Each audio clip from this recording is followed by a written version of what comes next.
네, 정약용 십자가의 비밀이라는 제목을 저희가 만들어 봤습니다. 조선 후기 실학자이자 유명한 사상가이죠.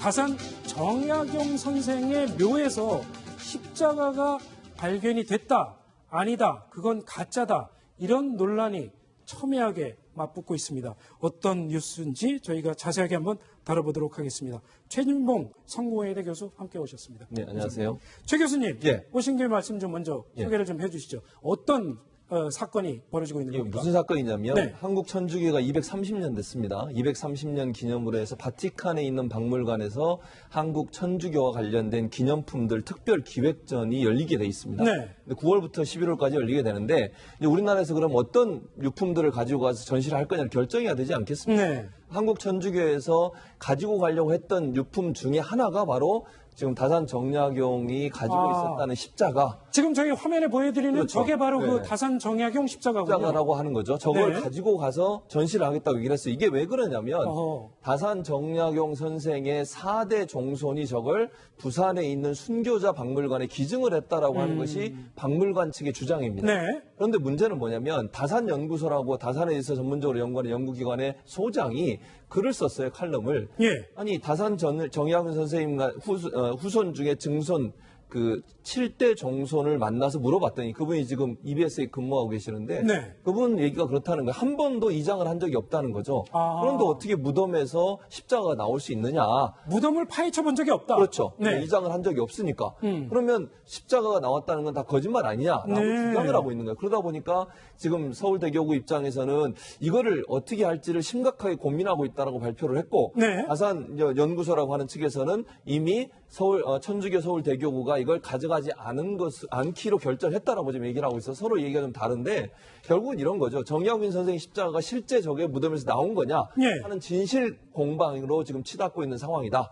그렇게 말씀을 드릴 수 있겠습니다. 그렇군요. 서울대 교구에서는 말하자면 정약용 선생의 사대손이요. 예, 사대손이 기증을 한 물건이라고 이렇게 주장을 하고 있는데 예. 그분이 정약용 선생의 사대손인지 아닌지 그걸 확인해 보면 되지 않겠습니까? 그분에 대해서는 네. 문제가 없는 것 같아요. 아, 그러니까 바오로라고 네. 하는 분인데 이분이 예. 사대손은 맞는 것 같은데 과연 이분이 실제 기증을 했는지 또 이분이 어떻게 저 십자가를 가지게 됐는지에 네. 대해서 아직 조사가 안 되고 있어요. 아하. 그러니까 이 부분을 지금 말씀하신 것처럼 서울대교구가 좀 자세하게 조사할 필요가 있다는 생각이 들고 이분이 어떤 일로 이걸 가지고 와서 기증을 했는지에 대해서 좀 세밀하게 알아볼 필요는 있다. 지금 현재 그러니까 지금 정호영 씨 같은 7대 종손 같은 경우는 본인 입장에서는 한 번도 이장을 안 했기 때문에 묘소에서 나올 수가 없다고 지금 주장하고 있는 상황이고 그렇군요. 4대손은 묘소에서 이걸 파 가져와서 제출했다고 얘기를 하니까 두 사람의 말이 지금 엇갈리고 있지 않습니까? 그렇군요. 그렇다면 4대 종손이라고 하는 분이 왜 그렇게 얘기했는지에 대해서 조사할 필요가 있다고 생각이 됩니다. 그렇군요. 저 십자가 그러면 다산 정약용 선생의 것인지 아닌지 중요한 단서 중에 하나가 정약용 선생이 천주교 신자였습니까? 그걸 확인해 보면 되지 않겠습니까? 어떻습니까? 지금 학계에서는 천주교를 다산 선생님이 신앙을 했다. 한 네. 7년인가 열심히 신앙을 했는데 아, 그 이후에는 이제 천주교 신앙을 버렸다, 떠났다. 뭐 이렇게 이제 보통 알려져 있죠. 네. 지금 이제 저 논란이 되는 부분이 네. 이 다산연구소 하면 박성무 선생 하면 뭐 국회의원도 지냈지만 다산 선생님에 대해서는 최고의 전문가시지 않습니까? 그렇죠. 그분이 처음부터 이거 이상하다 해서 이제 문제 제기를 시작을 한 거거든요. 근데 지금 이 십자가를 소장하고 있는 것은 부산의 오륜대 한국 순교박물관이에요. 네. 거기서 처음에 그럼 어떻게 이 십자가를 갖게 됐느냐 이렇게 물어보니까 정약용 4대손인 정바오로라는 사람이 네. 1960년대입니다. 1960년대에 본당 수녀님께 이 십자가를 기증을 했고 그 수녀님이 이 부산 오륜대 순교박물관 쪽에다가 기증을 한 것이다. 이렇게 이제 그쪽에서 설명을 하고 있는데 네. 박성무 선생 측에서는 아니 정약용 선생이 순교자도 아닌데 네. 왜 또 순교박물관에 가 있냐 이런 부분에서 의혹을 좀 제기하고 있기 때문에 지금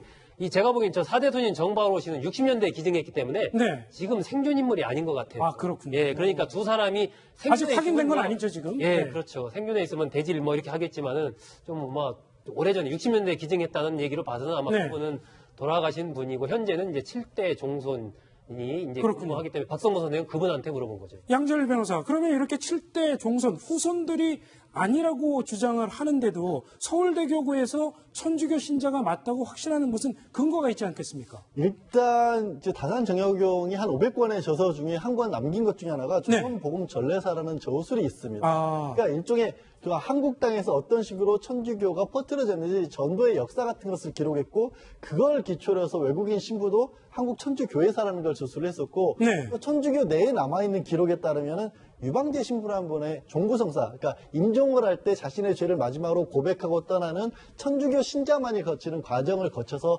이제 임종을 했다는 겁니다. 그렇군요. 이런 기록도 남아있고 또 다산이라고 하는 부분이 대한민국에 그러니까 조선에서 가지고 있는 역사, 저는 이제 개인적으로 한국의 레오나르도 다빈치였다고 절대적인 보는데, 인물이죠. 그런 인물이 네. 천주교 신도였다고 본다면 한국 내에 가지고 있는 천주교의 위상 자체가 달라질 수 있는 거기 때문에 네. 그런 어떤 거를 고려했을 때도 천주교 신도로 서울대 교구에서는 확 보고 있습니다. 그렇군요. 과연 저 십자가는 다산 정약용 선생의 십자가가 맞는지, 과연 바티칸에 전시가 될 수 있을지 앞으로 좀 더 지켜보도록 하겠습니다.